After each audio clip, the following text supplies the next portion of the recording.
सांगली एसटीचा अजब कारभार, सुरक्षा जवानावर अन्याय, खाजगी एजन्सीवर मेहरबानी।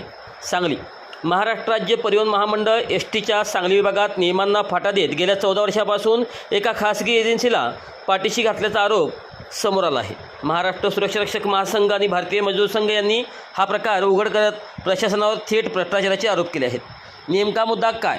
एक राज्य एक नियम अशी भूमिका असलेल्या एस टी महामंडळाच्या सांगली विभागात मात्र वेगळे चित्र दिसत आहे। जिल्हा सुरक्षा रक्षक महामंडळातील शेकडो नोंदणीकृत जवान रोजगारासाठी भटकत असताना एस टी प्रशासनाने मेस्को या खाजगी एजन्सीला सातत्याने काम दिल्याचा आरोप आहे। 28 लाखाचा फटका। महासंघाचे संदीप पाटील आणि संघटन मंत्री विशाल देवकर यांच्या मते जर सुरक्षा रक्षक महामंडळाकडून जवान घेतले तर एस टीला दरवर्षी सुमारे 28 लाख रुपये वाचू शकतात। तरीही खाजगी एजन्सीला प्राधान्य दिल्याने आर्थिक हितसंबंध आणि भ्रष्टाचाराचा संशय व्यक्त केला जात आहे। करारनाम्याचा खोडा का?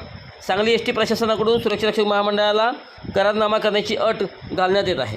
मात्र मंडळाचा स्वतःचा स्वतंत्र कायदा असल्याने अशा कराराची गरज नसल्याचा दावा संघटनांचा आहे। इतर ठिकाणी नियम वेगळे। मुंबई, पुणे, पनवेल, रायगड अशा मोठ्या विभागात मंडळाचे जवान कार्यरत असताना सांगलीतच खाजगी एजन्सी का नोंदणीकृत जवानांना डावलण्यामागे नेमकं कारण काय, असे प्रश्न आता उपस्थित होत आहेत। जवानामध्ये संताप। ग्रामीण भागातील अनेक तरुण रोजगारापासून वंचित राहत असल्याने संताप वाढत आहे। शेतकऱ्यांच्या मुलांना नोकरी देण्याऐवजी खाजगी कंपन्यांची खिची भरले जात आहेत, असा आरोप संघटनांनी केला आहे। पुढे काय? हा संपूर्ण प्रकार आता राज्याच्या परिवहन मंत्र्यांच्या लक्षात आणून देण्यात आला आहे। या भ्रष्टाचाराच्या साखळीवर कारवाई होणार का? सुरक्षा जवानांना न्याय मिळणार का? याकडे सर्वांचे लक्ष लागले आहे। सांग भलं न्यूज आपल्या प्रभागातील ताज्या आणि धडाकेबाज बातम्यांसाठी आमच्यासोबत कनेक्ट रहा। सांग भलं न्यूजला लाईक करा, शेअर करा, सबस्क्राईब करा व कमेंट करायला मात्र विसरू नका।